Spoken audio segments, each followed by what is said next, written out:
Assalamualaikum warahmatullahi wabarakatuh. Pada kesempatan kali ini, saya Rati Hawandasya Fitri akan mempresentasikan jurnal reading dental radiografi saya yang berjudul Ameloblastoma unikistik dengan proliferasi mural, pendekatan konservatif atau bedah, dengan dosen pembimbing Dr. Gigi Sinta Amini, SPRKG. Sebelum masuk ke laporan kasus, saya akan menjelaskan terlebih dahulu apa itu ameloblastoma. Jadi, ameloblastoma merupakan suatu neoplasma epitelial jinak yang berasal dari sel pembentuk jaringan enamel yang gagal berdiferensiasi selama perkembangan embrional. Epidemiologinya biasanya terjadi pada usia 30-40 tahun dengan insidensi tertinggi terjadi pada usia 33 tahun.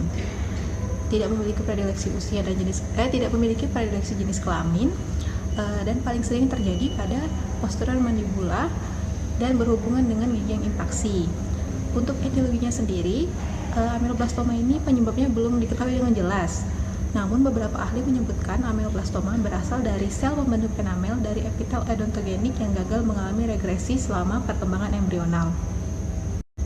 Gambaran klinis ameloblastoma sendiri biasanya itu asimptomatik. Jadi pasien itu datang tanpa itu biasanya ditemukan secara tidak sengaja, atau kalaupun pasien itu datang dengan keluhan, biasanya keluhannya itu bengkak pada wajah dan asimetri.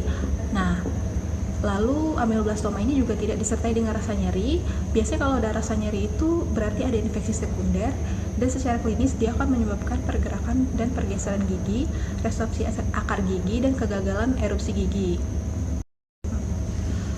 Untuk gambaran radiografisnya sendiri, yang pertama lokasinya, lokasi ameloblastoma ini 80% berada di remus mandibula, regiomolar, dan pada gigi yang impaksi, dengan batas yang jelas terkortikasi atau sklerotik.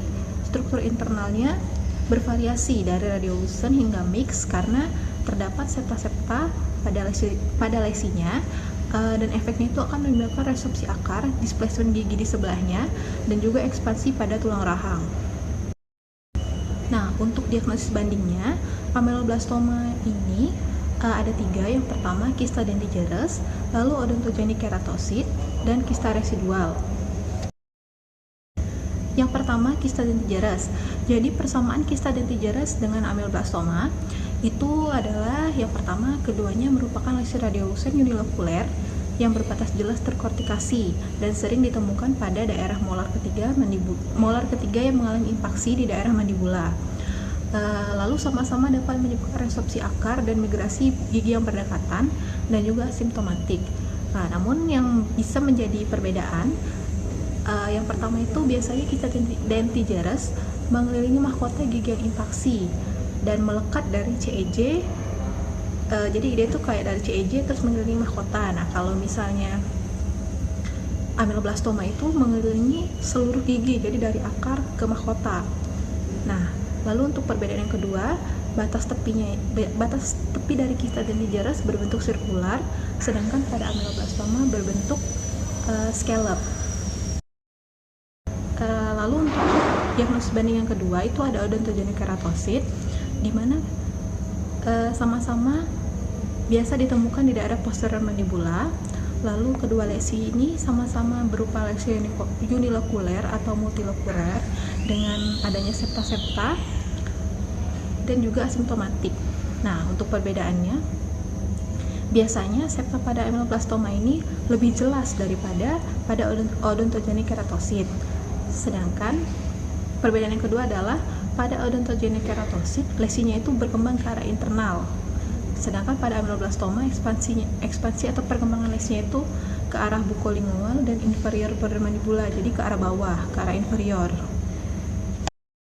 Lalu diagnosis banding yang ketiga itu ada kista residual. Nah, persamaannya, keduanya itu memiliki gambaran radiolucent dengan batas jelas dan terkortikasi serta berbentuk oval. Lalu keduanya juga dapat menyebabkan kanalis mandibularis itu terdorong ke apikal dan juga sama-sama asimptomatik. Sedangkan untuk perbedaannya, pada kista residual ini biasanya ditemukan di daerah bekas pencabutan. Nah, jadi pasiennya itu memiliki riwayat pencabutan. Sedangkan untuk ameloblastoma sendiri ditemukan di daerah gigi yang impaksi. Nah, untuk perawatannya, perawatan dari ameloblastoma ini biasanya bergantung dengan jenis kistanya sendiri, jenis ameloblastoma-nya sendiri. Nah, jadi ada kalau misalnya ameloblastoma-nya ini berupa ameloblastoma solid dengan tipe multikistik, maka perawatan itu lebih ke eksisi bedah. Kalau misalnya ameloblastoma itu merupakan tipe unikistik, perawatannya lebih ke enukleasi. Nah, namun bisa juga perawatannya itu menggunakan perawatan yang berupa terapi konservatif. Nah, untuk laporan kasusnya, jadi di sini terdapat pasien perempuan berusia 17 tahun dengan riwayat pembengkakan disertai rasa sakit yang tumpul pada rahang bawah bagian kiri belakang selama 4 bulan. Dari hasil pemeriksaan klinis didapatkan bahwa tidak ada asimetri wajah dan nodus yang teraba. Pembengkakan tulang berukuran kurang lebih 3 x 3 cm sepanjang mesiodistal dari aspek mesial gigi 36 sampai aspek distal gigi 38 dengan konsistensi pembengkakan yang terasa keras dan adanya ekspansi tulang bukal dan adanya mobilitas pada gigi 36 dan 37. Gambarnya bisa dilihat. Untuk hasil pemeriksaan radiografis bisa dilihat adanya gambar radiolucen pada daerah korpus mandibula sebelah kiri dengan epicenter lesi berada di daerah akar mesial gigi 37 yang meluas ke akar mesial gigi 36 dan akar mesial gigi 38. Localized, single, multilokuler dan berbatas jelas serta berbentuk oval dan mengakibatkan resorpsi akar gigi 36, 37 dan akar mesial gigi 38. Berdasarkan gambar radiografis dan juga gambaran klinis, maka dapat ditegakkan diagnosa bahwa lesi pada pasien merupakan ameloblastoma unikistik dengan diagnosis banding kista dentigerous. Untuk perawatan yang dilakukan pada pasien di jurnal ini, jadi pasien ini pertama dilakukan enuklasi lesi disertai ekstraksi gigi 36 dan 37 sebagai perawatan primer. Namun terjadi rekurensi 6 bulan setelahnya, sehingga dilakukan lagi reseksi marginal dan kemudian pasien direhabilitasi dengan implan gigi 1,5 tahun setelah reseksi marginal tersebut. Nah, untuk follow up, biasanya follow up itu pada kasus ini follow up-nya dilakukan 1,5 tahun setelah perawatan yang kedua. Jadi di sini terlihat adanya penyembuhan dengan regenerasi tulang dan tidak menunjukkan tanda-tanda rekurensi. Nah, untuk kontrol lanjutannya itu direkomendasikan 5 tahun pasca perawatan bedah karena biasanya rekurensi itu akan terlihat 5 tahun setelahnya.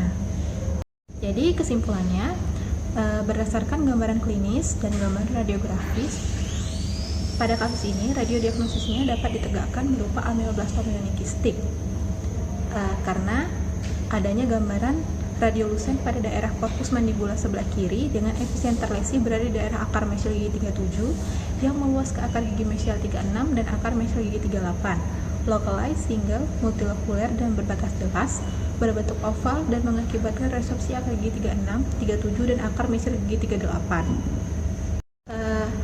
Baiklah, saya rasa cukup sekian penjelasan untuk laporan kasus jurnal saya. Terima kasih atas perhatiannya. Saya ucapkan banyak terima kasih.